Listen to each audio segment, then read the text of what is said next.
Hey, everybody, welcome to What's Up Wednesday. It's the week of July 27th, 2026. And last week, there was a tragedy that occurred in Ohio. And a message was sent by one of our safety consultants, Earl Ellen Boss, to kind of talk a little bit about the topic of would-be rescuers. So, in a nutshell, for those who didn't see the news, that this did make national news. There was a group of people who were fishing and kind of just having a fun day on the Ohio River.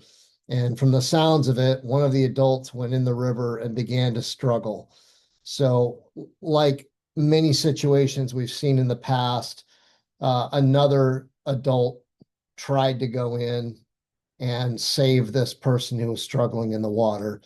And in the end, I believe that the initial victim, who was a male, and then two additional males and two females all perished. They all drowned trying to save the first person and then the would-be rescuers.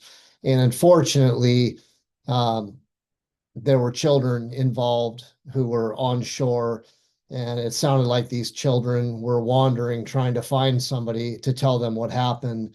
And now these kids are going to be foster children because they lost their parents. So it really brings up, I guess, a stark reminder of the topic of rescue. And I remember years ago, I taught a lot of confined space entry training as well as other types of training, but a lot of confined space entry training. And one of the things I really emphasized when it came to non-entry rescue and in a really bad situation entry type of rescue is that historically almost 75% of confined space rescue victims have been would-be rescuers, oftentimes fire service. And it has to make you kind of scratch your head and ask, well, why, right? And I think there's an explanation for it. And I think it's something that isn't talked about enough when we talk about rescue, because I can't tell you how many times I've observed a would-be rescuer put themselves in peril, in harm's way, to try to perform a rescue. Some of those I've seen have been successful, others have resulted in tragedy. But ultimately, I think what happens is we get a rush of adrenaline. We as humans get a rush of adrenaline, and we want to help. We want to jump in. We want to do anything we can to try to help that victim, to help that person who's in peril. And as a result, we act before we think. And then we put ourselves into harm's way. And, it could be any number of situations. It could be a drowning. It could be becoming overcome by some kind of a hazardous gas or lack of oxygen within a confined space.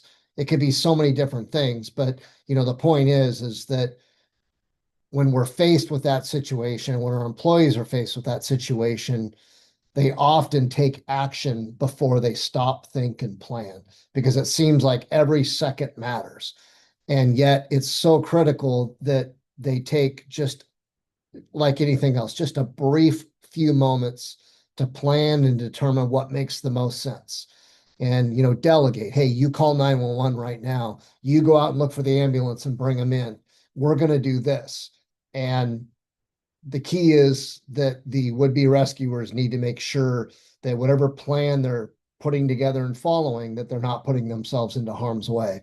So again, articles like this situation where 5 adults perished and drowned in the Ohio River, it's horrible to see, especially when they leave kids behind like that, little kids who will grow up without their parents because of something like this. And again, just a stark reminder on how important it is for us to talk about the emotion and the adrenaline rush that occurs when there's an incident, an emergency, and how as humans we want to jump in, we want to make a difference, we want to do anything we can to help save that person, rescue that person.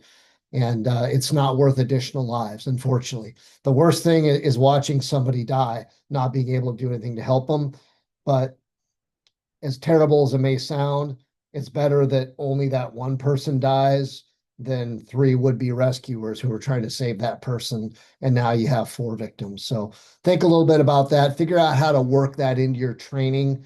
and just discuss that topic, because just like a fire drill or any other emergency, we have to prepare for a crisis situation like this. And that requires training people and maybe giving them a tool of here's what you do in the case of an emergency when there's a rescue needed, so that they know what to do. They have a checklist, they've been trained. Because if you leave it up to them and their judgment, they're going to go off of adrenaline and hope and care, and they're going to do everything they can to rescue that person. So hopefully you find that useful. Thank you, Earl, for bringing this up. Very sad for these 5 victims in the Ohio River, and we'll see you with another topic next Wednesday.